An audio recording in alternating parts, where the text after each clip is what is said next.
राधे राधे आप सभी को। तो चलिए शुरू करते हैं श्रीमद् भागवत के द्वितीय खंड का कृष्ण लीला का 7वां अध्याय संकट भंजन और तृणावर्त का उद्धार। तो चलिए शुरू करने से पहले 2 मिनट संकीर्तन करते हैं। जय राधे कृष्ण गोविंद गोपाल राधे राधे, जय राधे कृष्ण गोविंद गोपाल राधे राधे, गोपाल राधे राधे, नंदलाल राधे राधे, गोपाल राधे राधे, नंदलाल राधे राधे, जय राधे कृष्ण गोविंद गोपाल राधे राधे। चलो बोलो श्रीमद् भागवत महापुराण की जय, बोलो सद्गुरु महाराज की जय, बोलो ठाकुर जी महाराज की जय, बोलो राधा रानी की जय।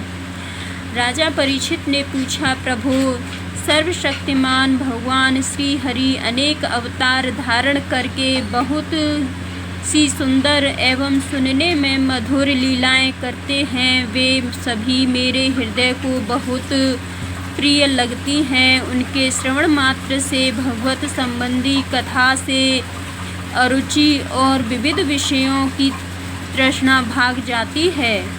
मनुष्य का अंतःकरण शीघ्र से शीघ्र शुद्ध हो जाता है।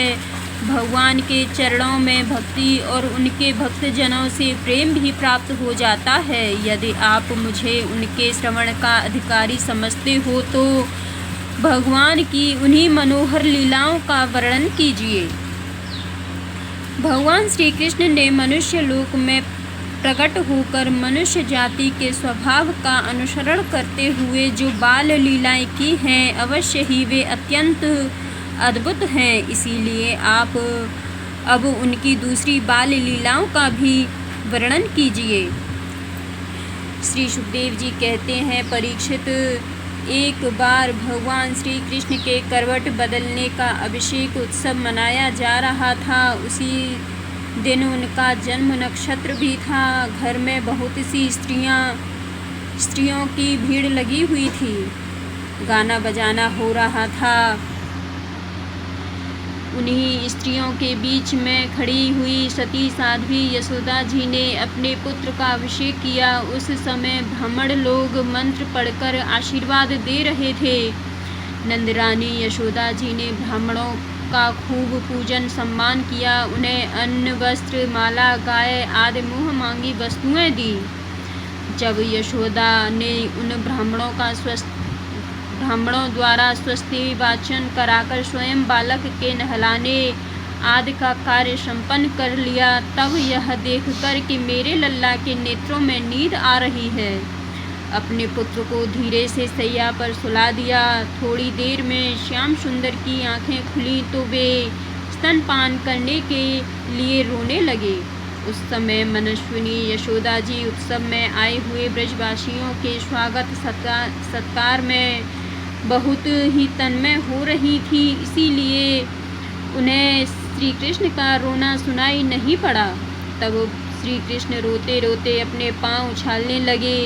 शिशु श्री कृष्ण एक छकड़े के नीचे सोए हुए थे। उनके पांव अभी लाल लाल कोपलों के समान बड़े ही कोमल और नन्हे नन्हे थे, परंतु वह नन्हा सा पांव लगते ही विशाल छकड़ा उलट गया।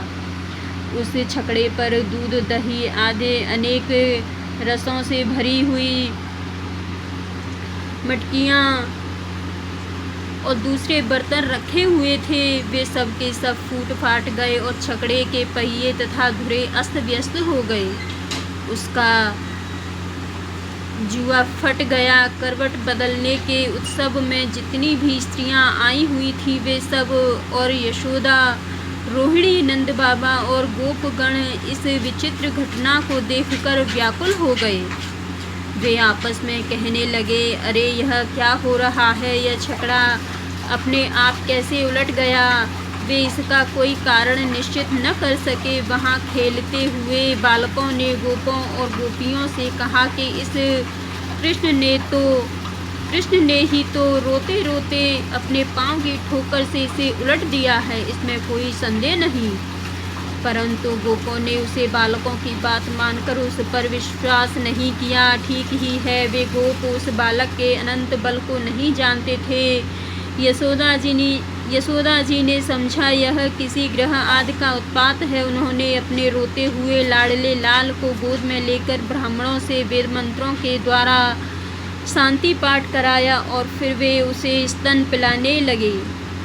बलवान गोपों ने छकड़े को सीधा कर दिया। उस पर पहले की तरह सारी सामग्री रख दी गई। ब्राह्मणों ने हवन किया और दही, अक्षत, कुश तथा जल के द्वारा भगवान और उस छकड़े की पूजा की, जो किसी के गुणों में दोष नहीं निकालते, झूठ नहीं बोलते, दंभ, ईर्षा और हिंसा नहीं करते तथा अभिमान से रहित हैं।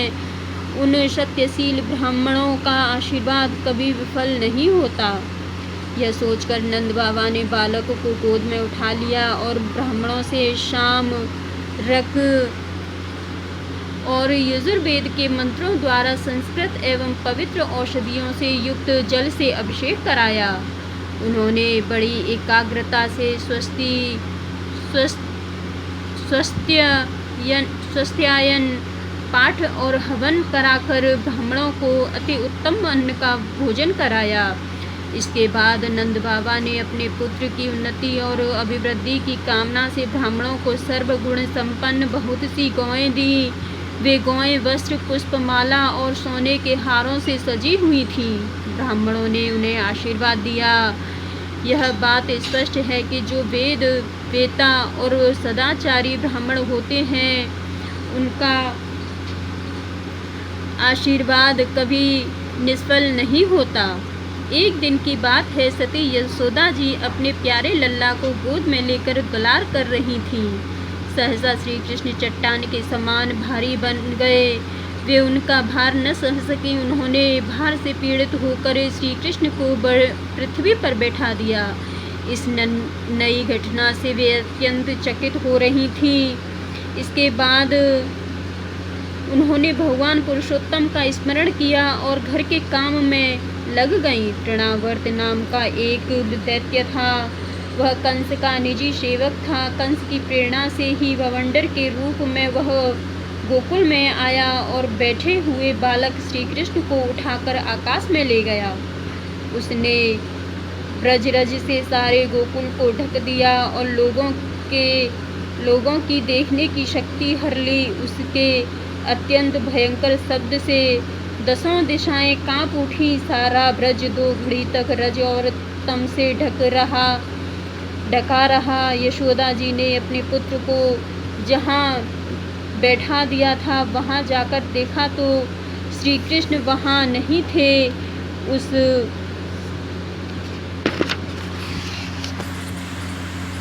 उस समय तृणावर्त ने बवंडर रूप से इतनी बालू उड़ा रखी थी कि सभी लोग अत्यंत उद्विग्न और बेसुध हो गए थे।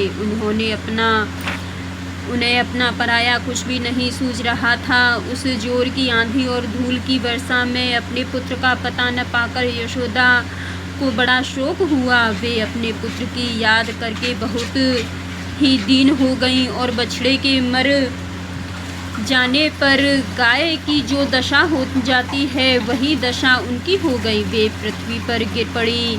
बवंडर के शांत होने पर जब धूल की वर्षा का वेग कम हो गया तब यशोदा जी के रोने का शब्द सुनकर दूसरी गोपियां वहां दौड़ आईं। नंदन श्याम सुंदर श्री कृष्ण को न देखकर उनके हृदय में भी बड़ा संताप हुआ। आँखों से आंसू की धारा बहने लगी। वे फूट फूट कर रोने लगी।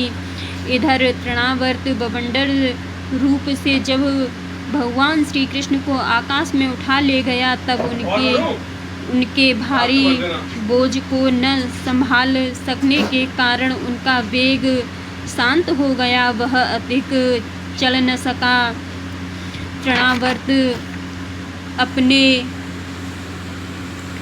तृणावर्त अपने से भारी होने के कारण श्री कृष्ण को नीलगिरी की चट्टान समझने लगा। उन्होंने उसका गला ऐसा पकड़ा कि वह उस अद्भुत शिशु को अपने से अलग नहीं कर सका। भगवान ने इतने जोर से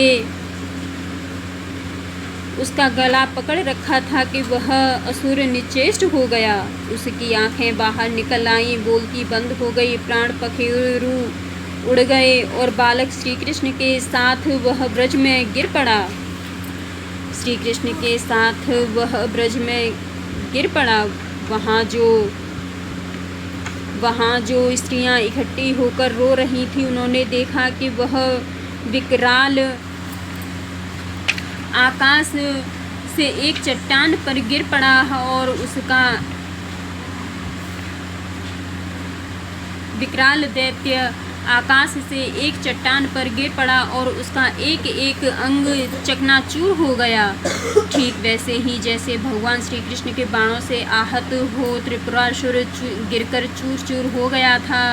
भगवान श्री कृष्ण उसके वक्ष स्थल पर लटक रहे थे। यह देखकर गोपियां विस्मित हो गईं। उन्होंने झटपट वहां जाकर श्री कृष्ण को गोद में ले लिया और लाकर उन्हें माता को दे दिया। बालक मृत्यु के मुख से सकुशल लौट आया। यद्यपि उसे राक्षस आकाश में उठा ले गया था, फिर भी वह बच गया। इस प्रकार बालक श्री कृष्ण को फिर पाकर यशोदा आदि गोपियों तथा नंद आदि गोपों को अत्यंत आनंद हुआ। वे कहने लगे, अहो, यह तो बड़े आश्चर्य की बात है। देखो तो सही, यह कितनी अद्भुत घटना घट गई। यह बालक राक्षस के द्वारा मृत्यु के मुख में डाल दिया गया था, परंतु फिर जीता जागता आ गया और उस हिंसक दुष्ट को उसके पाप ही खा गए। सच है, साधु पुरुष अपनी समता से ही संपूर्ण भयों से बच जाता है। हमने ऐसा कौन सा तप, भगवान की पूजा, प्याऊ, कौशला, कुआं, बावली, बाग बगीचे आदि पुत्र यज्ञ, दान अथवा जीवों की भलाई की थी, जिसके फल से हमारा यह बालक मरकर भी अपने स्वजनों को सुखी करने के लिए फिर लौट आया। अवश्य ही यह बड़े सौभाग्य की बात है। जब नंद बाबा ने देखा कि महावन में बहुत सी अद्भुत घटनाएं घटित हो रही हैं, तब आश्चर्यचकित होकर उन्होंने वसुदेव जी की बात का बार बार समर्थन किया। एक दिन की बात है, यशोदा जी अपने प्यारे शिशु को अपनी गोद में लेकर बड़े प्रेम से स्तनपान करा रही थी। वे वात्सल्य स्नेह से इस प्रकार सराबोर हो रही थी कि उनके स्तनों से अपने आप ही दूध झरता जा रहा था। जब वे प्राय दूध पी चुके और माता यशोदा उनके रुचिर मुस्कान से युक्त मुख को चूम रही थी, उसी समय श्री कृष्ण को झमाई आ गई और माता ने उनके मुख में यह देखा। उसमें आकाश, अंतरिक्ष, ज्योतिर्मंडल, दिशाएं, सूर्य, चंद्रमा, अग्नि, वायु, समुद्र, द्वीप, पर्वत, नदियां, वन और समस्त चराचर प्राणी स्थित हैं। परीक्षित अपने पुत्र के मुँह में इस प्रकार सहसा सारा जगत देखकर मृग शावक नयनी यशोदा जी का शरीर कांप उठा। उन्होंने अपनी बड़ी बड़ी आँखें बंद कर ली, अत्यंत आश्चर्यचकित हो गईं। बड़ी बड़ी आँखें बंद कर ली और वे अत्यंत आश्चर्यचकित हो गईं। बोलो सदगुरु महाराज की जय, बोलो ठाकुर जी महाराज की जय, बोलो राधा रानी की जय। आप सभी को राधे राधे। अगर आपको यह अध्याय अच्छा लगा हो तो कमेंट में एक बार राधे राधे बोलना। राधे राधे।